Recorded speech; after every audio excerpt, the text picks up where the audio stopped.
नमस्कार दोस्तों। मेरा नाम है विजय कुमार। आप देख रहे हैं कॉमिक्स पिटारा चैनल को।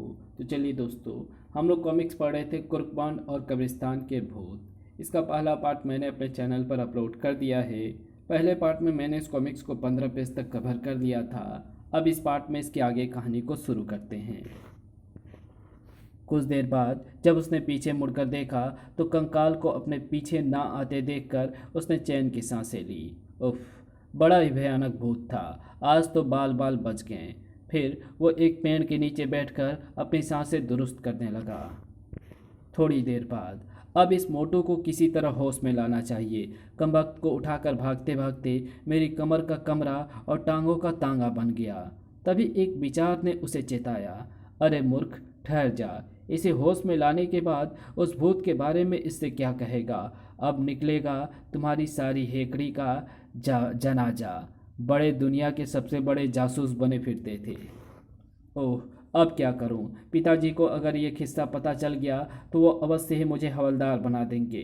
अब कोई ऐसी तरकीब लड़ानी होगी जिससे कि मोटू का दिमाग फिर जाए और ये मेरे दिमाग और बहादुरी का सिक्का मान जाए। तभी आहा, आया एक आइडिया दिमाग में। मन ही मन इस तरकीब पर खुश होते हुए वो मोटू को होश में लाने लगा। अबे मोटू, अबे ओ मोटू के बच्चे, जल्दी से होश में आ। कुछ ही देर में मोटू की बेहोशी टूटी। वो भूत कहाँ गया? घबराओ नहीं मोटू, मैंने उसे मार भगाया है। क्या कहा? तुमने उसे मार भगाया है? अरे, मैं तो उसे जान से ही मार डालता, किंतु तुमने सब गुड़ गोबर कर दिया। मैंने क्या किया बांड भैया?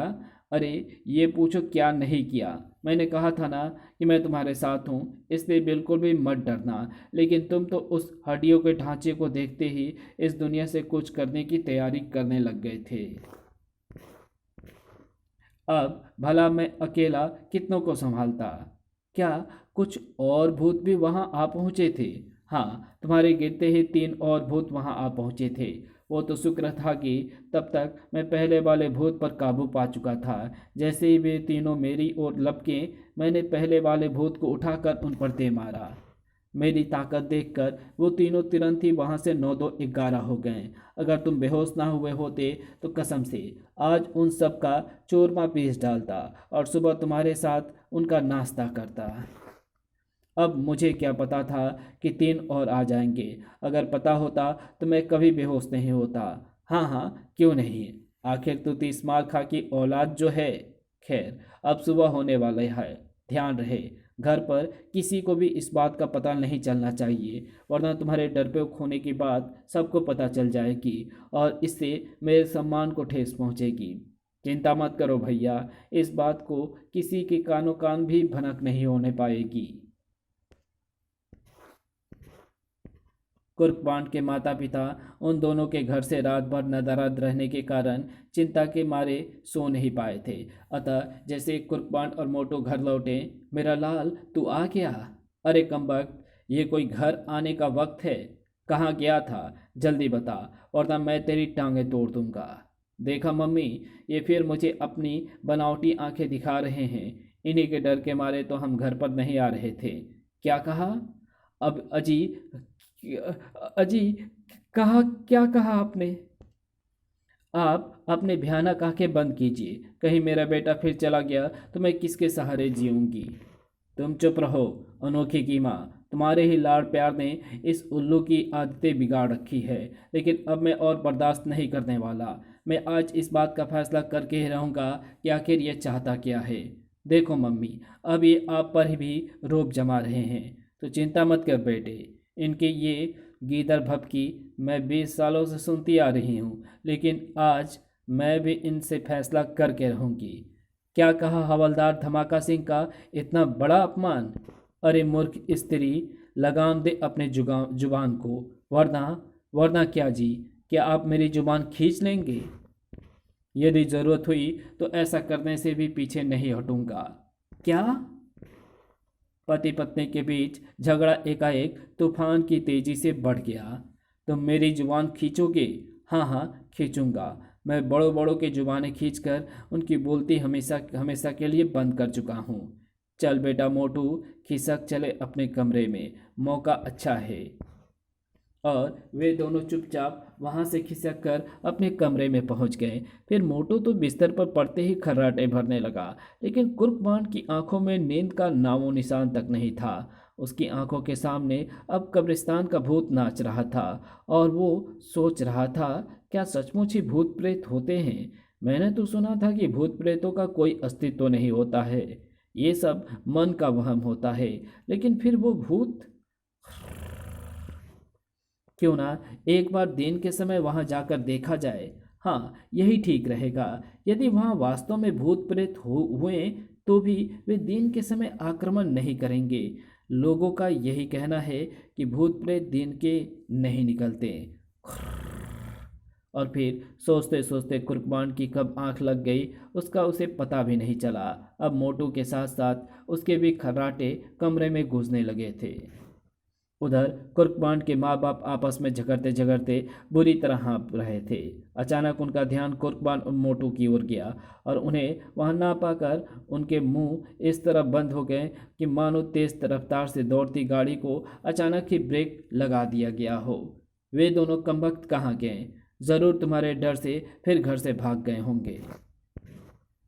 यदि ऐसा हुआ तो मैं भी इस घर में नहीं रहूंगी, कल ही अपने भाई के पास चली जाऊंगी। चली जाना, लेकिन पहले उन्हें उनके कमरे में तो देख लो।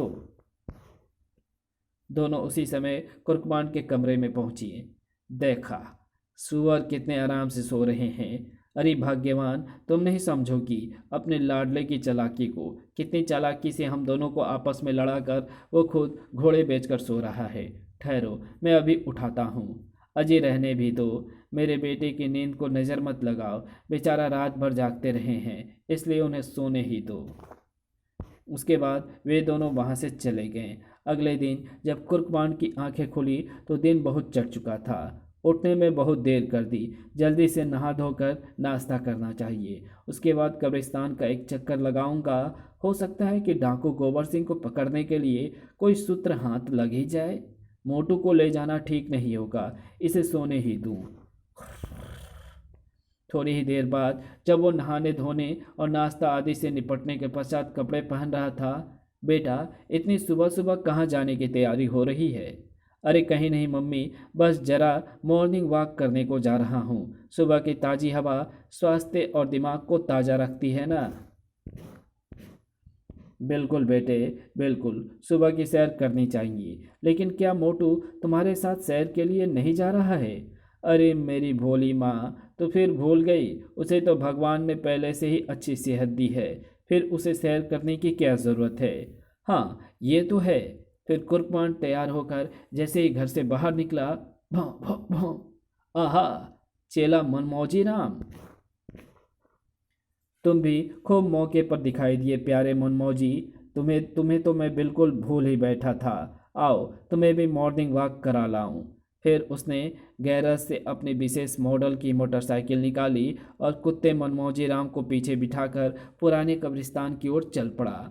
घबराओ नहीं प्यारे मनमौजी, हम नर्क नहीं, केवल पुराने कब्रिस्तान तक जा रहे हैं और तुम्हें वहां छानबीन करने में भी मेरी मदद करनी है। कुछ देर बाद तो प्यारे मनमौजी, हमारी सैरगाह आ गई है। अब यहाँ तुम्हें इस बात का प्रमाण देना है कि तुम वास्तव में मेरे यानी जासूस कुर्कबान द ग्रेट के चेले हो। सिर्फ भौंकने से ही काम नहीं चलेगा चेले, तुम्हें कुछ करके भी दिखाना होगा। कुर्कबान ने कब्रिस्तान से कुछ पहले ही अपनी मोटरसाइकिल रोक दी। चलो चेले नीचे उतरो, यहाँ से हम पैदल ही वहाँ तक जाएंगे। अरे अरे, शोर मत करो वरना भूत प्रेतों की नींद खुल जाएगी। कुत्ते मनमौजी ने मानो कुर्कबान की बात समझ ली। वो चुपचाप सीट से नीचे उतरा। उसके उतरने के पश्चात कुर्कबान भी नीचे उतरा और मोटरसाइकिल को स्टैंड पर खड़ा करके मनमौजी के साथ कब्रिस्तान के मुख्य गेट की ओर चल पड़ा। कुछ ही क्षणों बाद वे मुख्य द्वार से होकर कब्रिस्तान के भीतर थे। प्यारे मनमौजी, तुम उस तरफ जाकर खोजबीन आरंभ करो, मैं बाकी स्थान का निरीक्षण करता हूँ। यदि कोई खतरा पेश आए तो भौंक कर सावधान कर देना। यदि कोई खतरा पेश आए तो भौंक कर मुझे सावधान कर देना, ताकि मैं समय रहते भाग सकूं। तुरंत ही कुत्ता कुर्कबांड की बताई दिशा में दौड़ पड़ा और कुर्कबांड जेब से आवसी शीशा निकालकर एक एक मकबरे का निरीक्षण करने लगा।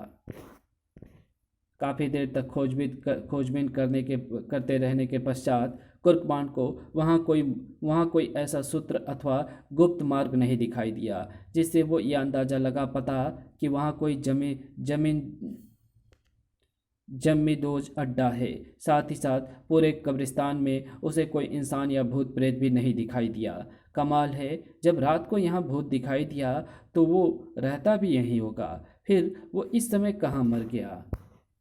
तभी उसे मनमौजी के मुंह में कुछ दबाए एक तरफ से दौड़ता आता दिखाई दिया। अरे, ये मनमौजी के मुंह में कपड़े जैसा क्या दबा है? मनमौजी के मुंह में कपड़ों की एक पोटली दबी थी। बाण ने जैसे उस पोटली को उसके मुंह से निकाल कर खोला तो उसका दिमाग बुरी तरह से घूम गया। अरे, ये तो पोशाक है और इसमें रेडियम युक्त सफ़ेदी से इंसानी कंकाल बनाया हुआ है।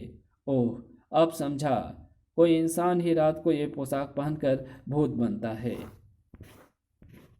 अगले पल, वाह चेले, तूने तो वास्तव में ही कमाल कर दिया।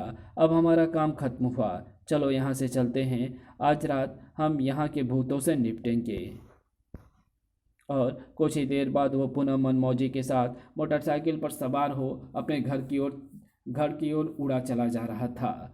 अब ये सिद्ध हो गया है कि पुराने कब्रिस्तान में भूतों का नहीं बल्कि इंसानों का डेरा है, और ये इंसान अच्छे कदापि नहीं हो सकते हैं। हो सकता है वे डाकू गोबर सिंह के ही साथी हो। जब वो घर पहुंचा, अरे बाण भैया, ये तुम सुबह सुबह कहाँ चले गए थे? देखो ना, तुम्हारा इंतजार करते करते मैं कितना सूख गया हूँ। प्यारे मोटू, यदि इसे ही सूखना कहते हैं तो भगवान जाने तंदुरुस्त होना किसे कहते हैं। खैर, अब मेरा भेजा चाटने के बजाय मम्मी से कहो कि मेरे लिए जल्दी से खाना लगा दे, बड़े जोरों की भूख लगी है। लेकिन भैया, तुम गए कहाँ थे? और ये कपड़ों की पोटली तुम्हारी बगल में कैसी दबी है? कहाँ गया था? और ये पोटली कैसी है? इस संबंध में तुम्हें रात को बताऊंगा। हाँ, इतना ध्यान रखना कि आज रात हम फिर पुराने कब्रिस्तान चलेंगे। ठीक है।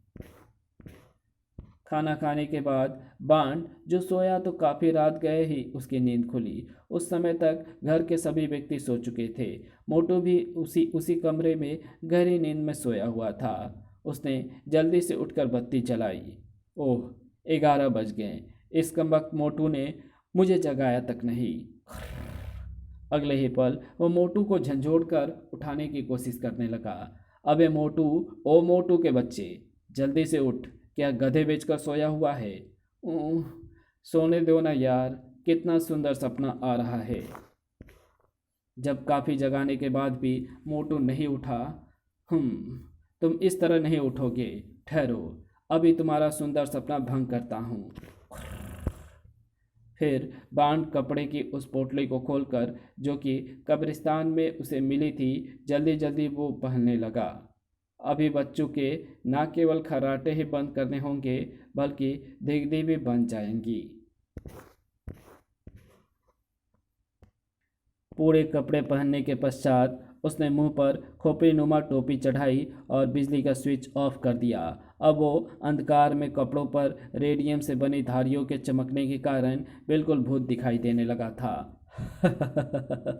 ए मोटू के बच्चे, उठकर देख, तेरी मौत तेरे सामने खड़ी है।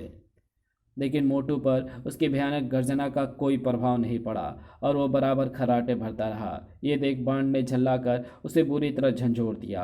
अरे कमबख्त, उठ जा, वरना मैं तुझे बिना भुने ही खा जाऊंगा। भूत। अगले ही पल मोटू बिस्तर पर से कूदकर दरवाजे की ओर भागा, लेकिन कुर्कबाण ने उसे पीछे से दबोच लिया। बचाओ! अरे बाप रे! अबे अब चीख मत, उल्लू की दुम, वरना सब जाग जाएंगे। कहने के साथ ही कुर्कबाण ने मोटू का मुंह छोड़ा और लाइट जलाकर सर से खोपड़ीनुमा टोपी उतार दी। ये मैं हूँ, तेरा गुरु जासूस कुर्कबाण। उफ, तो ये तुम हो बाण भैया? मैं तो तुम्हें सचमुच का भूत समझकर डर गया था। बस अब अपनी बकवास बंद करो और फटाफट तैयार हो जाओ। हम इसी समय पुराने कब्रिस्तान चलेंगे। तुम्हारे खराटों ने पहले ही काफ़ी समय खो दिया है। लेकिन भैया, आखिर ये सब क्या चक्कर है? और ये भूतों वाली पोशाक तुम्हें कहाँ से मिली? उसी कब्रिस्तान से। फिर कुर्कबान ने कब्रिस्तान में दिन में घटी सारी घटना के बारे में उसे एक एक बात बता दी। अंत में बोला, इस पोशाक के मिलने से ये बात साफ हो जाती है कि उस कब्रिस्तान में भूत नहीं बल्कि इंसान ही वास करते हैं, और भूत प्रेतों का चक्कर उन्होंने लोगों को डराने के लिए चला रखा है, ताकि लोग बाग उसके निकट पहुंच सके। तो ये चक्कर है। अब तो हमें उनका अब तो हम उनका धनिया बो देंगे। तुम ठहरो, मैं अभी तैयार होकर आता हूँ। उसके बाद मोटू झटपट कपड़े बदलने लगा और बाण एक गुप्त अलमारी से कुछ आवश्यक वस्तुएं निकालकर जेब और जुराबों में ठूंसने लगा। शीघ्र ही पूरी तैयारी होने के बाद दोनों अपने कमरे की खिड़की के रास्ते से होकर बाहर लॉन में पहुंच गए। तभी भौं भौं भौं, चुप हो जाओ मनमौजी, ये हम हैं। मनमौजी ने जैसे ही कुर्कबान की आवाज़ पहचानी, वो निकट पहुंचकर प्रसन्नता से दुम हिलाने लगा। मोटू, तुम मनमौजी को लेकर गेट से बाहर निकलो, मैं गैरेज से मोटरसाइकिल निकाल कर लाता हूँ। ठीक है, चलो मनमौजी। फिर मोटू मनमौजी को लेकर चुपचाप गेट की ओर बढ़ गया और कुर्कबान गैरेज की ओर चल दिया। मोटू के गेट के बाहर पहुंचने के कुछ ही देर बाद बाण मोटरसाइकिल को बिना स्टार्ट किए ही लेकर उनके पास पहुंच गया। चलो जल्दी से मनमौजी को साथ लेकर पीछे बैठो, कहीं मम्मी डैडी की नींद खुल गई तो सब चौपट हो जाएगा। चिंता मत करो बाण भैया, अंकल ड्यूटी पर गए हुए हैं, आज से 1 सप्ताह तक उनकी नाइट ड्यूटी है। ओह। फिर मनमौजी के साथ मोटू के पीछे बैठते ही कुर्कबान ने मोटरसाइकिल स्टार्ट करके पुराने कब्रिस्तान की ओर दौड़ा दी। लगभग 15-20 मिनट पश्चात कुर्कबान ने कब्रिस्तान से कुछ ही दूरी पर मोटरसाइकिल रोक दी। क्यों? क्या हुआ? गाड़ी क्यों रोक दी? गाड़ी को आगे ले जाना ठीक नहीं रहेगा। इसकी आवाज़ सुनकर अपराधी चौकन्ना हो जाएंगे। नीचे उतरो, यहाँ से हम पैदल ही आगे बढ़ेंगे। मोटू और मनमौजी ने नीचे उतरने के पश्चात बाण ने मोटरसाइकिल को पास की झाड़ियों में छुपाया और फिर मोटू से बोला, मोटू भाई, अब ध्यान से मेरी बात सुनो। मैं चार दीवारी फांद कर भीतर प्रवेश कर दूंगा। तुम मुख्य द्वार से भीतर प्रवेश करो। मैं अकेला? अबे डरता क्यों है भैंसे? भीतर कोई भूत प्रेत या शैतान थोड़े ही है जो तुझे खा जाएगा। यदि खा भी जाए तो चिंता मत करना, मेरे रहते हुए वे तुझे आसानी से हजम नहीं कर पाएंगे। और यदि उन्होंने मुझे खाने की जगह गोली ही मार दी तो अल्लाह का नाम लेकर खुदा को प्यारा हो जाना। अब बकवास करना छोड़ दो और आगे का रास्ता नापो। लेकिन तुम भी मेरे साथ मुख्य द्वार से भीतर क्यों नहीं चलते? 1 से 2 भले रहेंगे। अबे मोटू, तेरी बुद्धि क्या वास्तव में ही घास चरने गई है? क्या इतना भी नहीं समझता कि यदि अपराधी मुझे इस पोशाक में तुम्हारे साथ भीतर घुसते देखेंगे तो तुम्हें ये समझते देर नहीं लगेगी कि मैं उनके साथी नहीं बल्कि दुश्मन हूँ।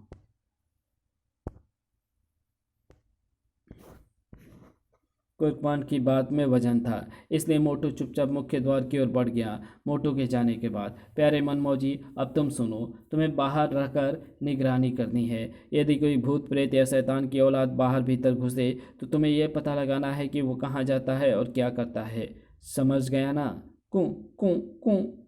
बहुत खूब। यानी तुम्हें भी ये सारी बात समझ में अच्छी तरह से आ गई है। समझ गए? ठीक है, तो चलो तुम भी यहाँ से फूटो। मनमौजी तुरंत मुख्य द्वार की ओर भाग लिया। उसके जाने के बाद कुर्कबान कब्रिस्तान के उस